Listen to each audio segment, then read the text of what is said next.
Assalamualaikum warahmatullahi wabarakatuh. Perkenalkan, nama saya Andrianto. Saya dari Program Studi Hukum Keluarga Islam. Saya dari semester 3 HKI 3C. Di sini saya akan menjelaskan tentang sosiologi hukum. A. Pengertian sosiologi hukum. Dari sudut sejarah, sosiologi hukum untuk pertama kalinya diperkenalkan oleh seorang Itali yang bernama Angelotti pada tahun 1882.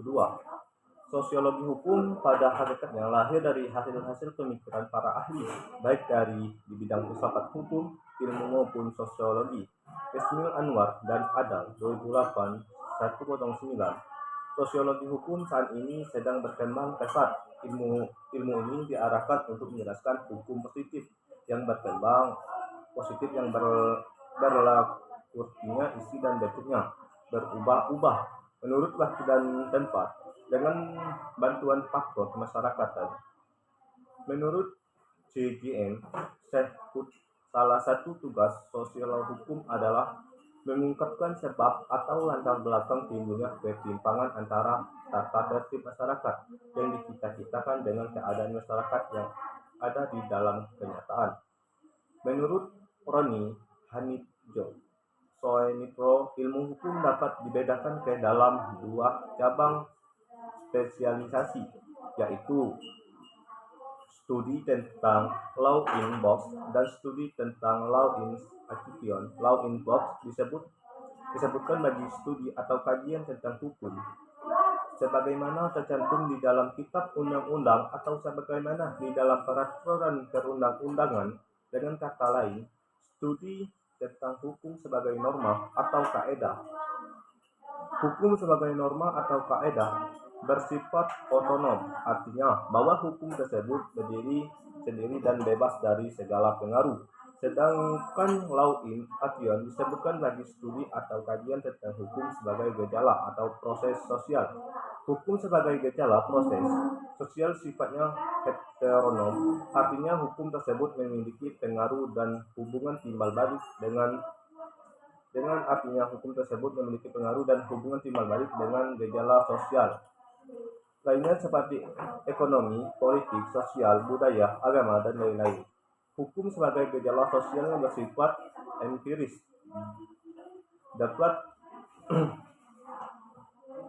dapat dipelajari sebagai independen variabel atau maupun sebagai dependent variabel. Hukum yang dipelajari sebagai dependent variabel merupakan resultante hasil dari berbagai kekuatan dalam proses sosial dan studi tersebut dikenal sebagai sosiologi hukum. Di lain pihak, hukum dipelajari sebagai independen variabel menimbulkan pengaruh dampak pada berbagai aspek kehidupan sosial dan studi yang demikian dikenal sebagai studi hukum masyarakat. Studi tentang law in box dan law in action yang dikemukakan oleh Roni Hanifjo Soemitra tersebut tidak berbeda jauh dengan pemikiran Soekanto yang mengatakan ruang lingkup ilmu hukumnya yang mencakup 1. Naumensten atau Solewissenschaft, yakni ilmu yang mempelajari hukum sebagai norma atau kaidah yang terdiri dari A. Ilmu tentang pengertian hukum. B.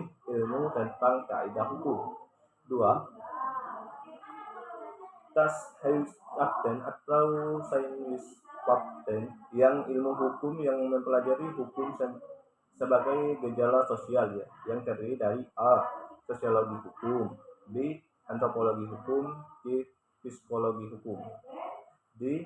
Sejarah hukum. E. Perbandingan hukum. Dari uraian di atas, lebih lanjut dapat disimak beberapa pendapat para sarjana terkait dengan pengertian atau definisi sosiologi hukum, antara lain. 1. Soejono Soekanto. Sosiologi hukum adalah suatu cabang ilmu pengetahuan yang secara analitis dan empiris menganalisa atau mempelajari hubungan timbal balik antara hukum dengan gejala-gejala lainnya. 2. Sejito Raharjo. Sosiologi hukum, Sociology of Law, adalah pengetahuan hukum terhadap pola perilaku masyarakat dalam konteks sosial. 3. R. C. Salman. Sosial hukum adalah ilmu yang mempelajari hubungan timbal balik antara hukum dan gejala-gejala sosial lainnya secara empiris analitis. 4. Hallahar Hallahar tidak mengemukakan definisi tentang sosiologi hukum, namun definisi yang dikemukakan mempunyai aspek sosiologi hukum. Har mengungkapkan bahwa suatu konsep tentang hubungan mengandung unsur-unsur kekuatan yang terpusatkan kepada kewajiban tertentu di dalam gejala hukum yang tampak dari kehidupan bermasyarakat. Menurut Har, inti dari suatu sistem hukum terletak pada kesatuan antara aturan utama atau primary rules dan aturan tambahan. Zainuddin Ali, 2006. Aturan utama merupakan ketentuan informal tentang kewajiban-kewajiban warga masyarakat yang bertujuan untuk memenuhi kebutuhan pengelolaan hidup, sedangkan aturan tambahan tadi di atas. Di ruang lingkup metode kajian objek dan fungsi sosiologi hukum. Dalam hukum dan sosiologi sebagai sebuah disiplin intelektual dan bentuk praktik profesional memiliki kesamaan ruang lingkup, namun sama sekali berbeda dalam tujuan metodenya. Hukum sebagai sebuah disiplin ilmu memfokuskan pada studi ilmiah terhadap fenomena sosial. Perhatian utamanya adalah masalah preskriptif dan teknis. Sedangkan sosiologi memfokuskan pada studi ilmiah terhadap fenomena sosial. Robert Conter, 2012. Meskipun demikian, kedua disiplin ini memfokuskan pada seluruh cakupan bentuk-bentuk signifikan dari hubungan sosial. Dan dalam praktiknya, kriteria yang menentukan hubungan mana yang signifikan seringkali sama yang berasal dari asumsi budaya atau konsensi relevansi kebijakan yang sama.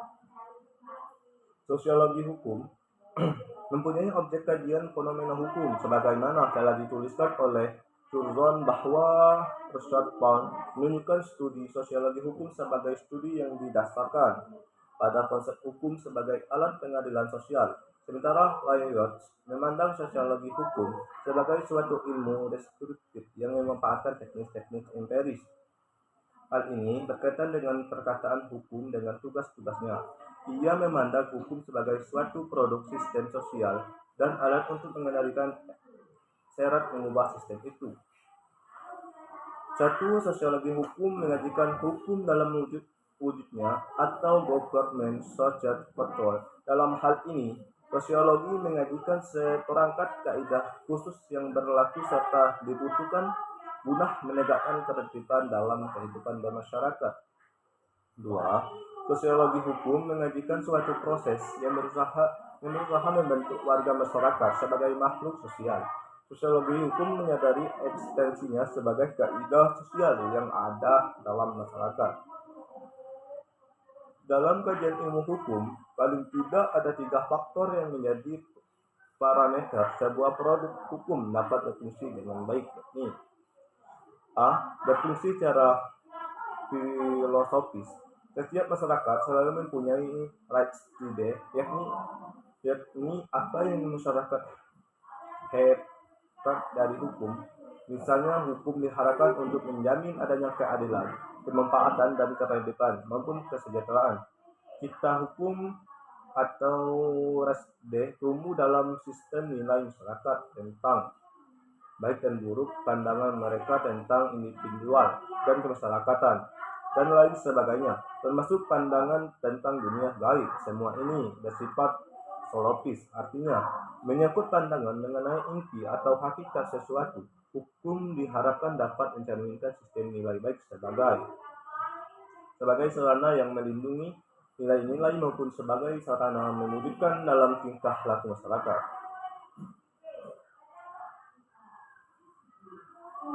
B. Berfungsi secara sosiologis atau empiris. Dasar kefungsian secara sosiologis atau empirisa maksudnya adalah jika para warga masyarakat mematuhi hukum di mana hukum itu diberlakukan, Keberlakuan empiris dapat dilihat melalui sarana penelitian empiris tentang perilaku warga masyarakat.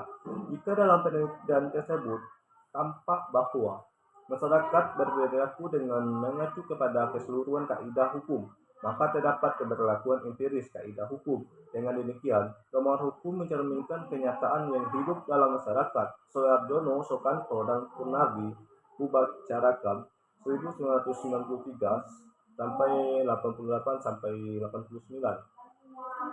Dengan dasar sosiologis, sebuah produk hukum yang dibuat dan diterima oleh masyarakat secara wajar, bahkan spontan. Soehardono, Soekarno, dan Purnardi Purbacarakan menambahkan ada dua landasan teoris sebagai dasar sosiologi berfungsinya suatu kaidah hukum, yakni satu, teori kekuasaan secara sosiologis. Kaidah hukum berlaku karena paksaan penguasa, terlepas diterima atau tidak oleh masyarakat. Dua, teori pengakuan. Kaidah hukum berlaku berdasarkan penerimaan dari masyarakat. Tempat hukum itu berlaku.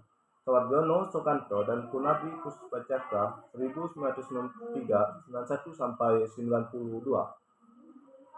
Terkait dengan keberlakuan empiris kaidah hukum dalam masyarakat, Lauret M. Ridsdale menyatakan bahwa text legal system is not achieved, it is run by human being.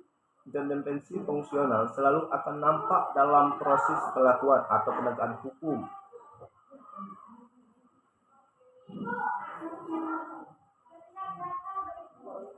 Berfungsi secara yuridis.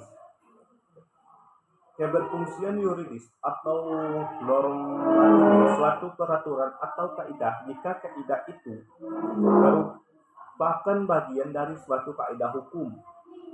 Tentunya, yang di dalam kaidah-kaidah hukum saling menunjukkan yang satu terhadap yang lain.